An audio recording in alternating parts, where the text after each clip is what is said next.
آج کل ایک نحوست یہ بھی چل پڑی ہے بڑے شہروں کے اندر، جسم کے مساج کے نام پر آج کل ٹی وی کے اندر، سیریلوں کے اندر اور اشتہارات کے ذریعے سے یہ پھیلایا جا رہا ہے کہ جسم کا مساج کراؤ تو یہ فائدہ ہوگا اور وہ فائدہ ہوگا اور وہ فائدہ ہوگا۔ آج ہماری بیٹیاں جسم کے مساج کے نام پر کبھی کسی کلب میں جا رہی ہے، کبھی کسی آفس میں جا رہی ہے، اور جسم کے مساج کے نام پر بہت زیادہ گناہ بڑھتے جا رہے ہیں، جرائم بڑھتے جا رہے ہیں، بے حیائیاں بڑھتی جا رہی ہے۔ میری بہنوں یاد رکھو، اسلام مذہب حیا ہے، اسلام حیا کی تعلیم دیتا ہے۔ اللہ کے رسول صلی اللہ علیہ وسلم فرماتے ہیں جس کے پاس جتنی حیا موجود ہوگی اس کا ایمان بھی اتنا مضبوط ہوگا۔ جو لوگ مساج کروانے کے لیے جاتے ہیں یا جو بہنیں جسم کا مساج کرواتی ہے، لوگوں سے مساج کروانا بھی ناجائز ہے، اس لیے کہ ایک عورت کا پورا جسم عورت ہے اور کونی کے اوپر کا حصہ ایک عورت اپنی ماں کے سامنے بھی بلا عذر شرعی ظاہر نہیں کر سکتی۔ ایک جوان بیٹی کو اس کی اجازت نہیں کہ اپنی کونی کے اوپر کے حصے کو بغیر عذر شرعی کے اپنی ماں کے سامنے ظاہر کر دے۔ اب میری بہنوں بتاؤ کہ جب کونی کے اوپر کا حصہ ایک جوان بیٹی اپنی ماں کے سامنے کھول نہیں سکتی بغیر کسی عذر شرعی کے، تو پوری پیٹھ کو کھول کر کے معاذ اللہ مساج کرنے والی عورتوں کے سامنے لیٹ جانا، اس کی اجازت کون دے گا اور اس کی اجازت تمہیں کس نے دی ہے؟ یاد رکھو، یہ سیریل تمہیں گندگی کی طرف لے کر جا رہے ہیں، یہ سیریل تمہیں بے حیائی کی طرف لے کر جا رہے ہیں، یہ اشتہارات۔ یاد رکھیں، اسلام میں کسی ایسے مساج کا تصور نہیں جو حرام کام کی طرف لے جاتا ہے۔ سنو، اگر کوئی اشتہار والا یہ کہتا ہے کہ مساج کرانے سے تھکن ختم ہو جاتی ہے، تو اس سے بہترین علاج تھکن کا میرے مصطفیٰ نے تمہیں عطا فرمایا ہے، مصطفیٰ پیارے نے عطا فرمایا ہے۔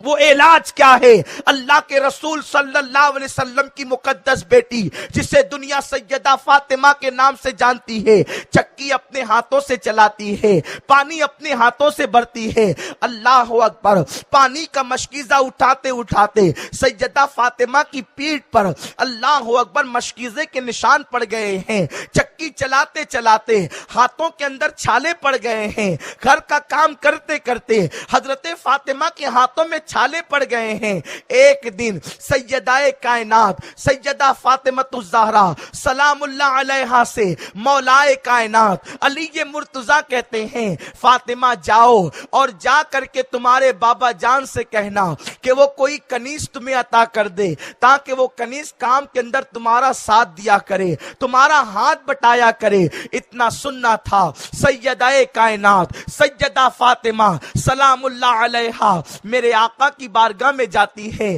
یعنی اپنے بابا کی بارگاہ میں جاتی ہے۔ اللہ اکبر، میری بہنوں غور سے سنو، تمہیں اتنے کام نہیں ہیں، تمہیں اتنی تھکن نہیں ہے جتنی تھکن سیدہ فاطمہ کے پاس تھی۔ اللہ اکبر، گھر کا سارا کام خود ہی کرتی ہے، اور جب کنیز مانگنے کے لیے، کنیز لینے کے لیے بارگاہ رسالت میں پہنچتی ہے، تو پہنچنے کے بعد کیا دیکھا کہ مانگنے والوں کی بھیڑ لگی ہوئی ہے، مانگنے والوں کی قطار لگی ہوئی ہے۔ سیدہ فاطمہ دور سے سارا منظر دیکھتی ہے اور دیکھنے کے بعد واپس گھر لوٹ جاتی ہے۔ میرے سرکار مصطفیٰ جان رحمت صلی اللہ تعالی علیہ وسلم جب اپنے غلاموں کو تقسیم کر دیتے ہیں، مال و دولت، کنیز اور غلام تقسیم کر دیتے ہیں، تو اپنی بیٹی سیدہ کائنات سیدہ فاطمہ کے گھر تشریف لاتے ہیں، اور تشریف لانے کے بعد فرماتے ہیں، بیٹی میں لوگوں کو غلام اور کنیز تقسیم کر رہا تھا،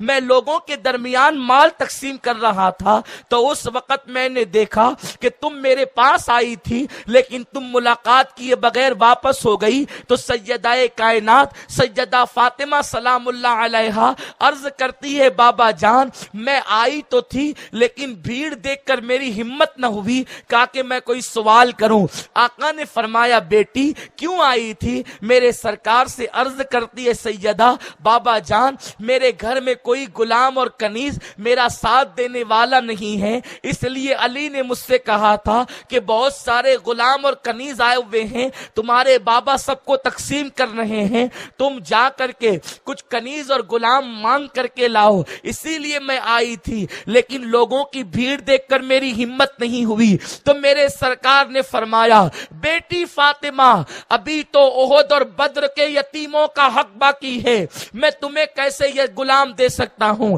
میں تمہیں کنیزیں کیسے دے سکتا ہوں، لیکن بیٹی سنو میں غلام اور کنیز سے بہترین چیز تمہیں دیتا ہوں، جب تم بستر پہ جایا کرو تو 33 مرتبہ سبحان اللہ پڑھ لیا کرو، 33 مرتبہ الحمدللہ پڑھ لیا کرو اور 34 مرتبہ اللہ اکبر پڑھ لیا کرو، جب تم یہ پڑھ لو گی اللہ تمہاری تھکن کو دور فرما دے گا۔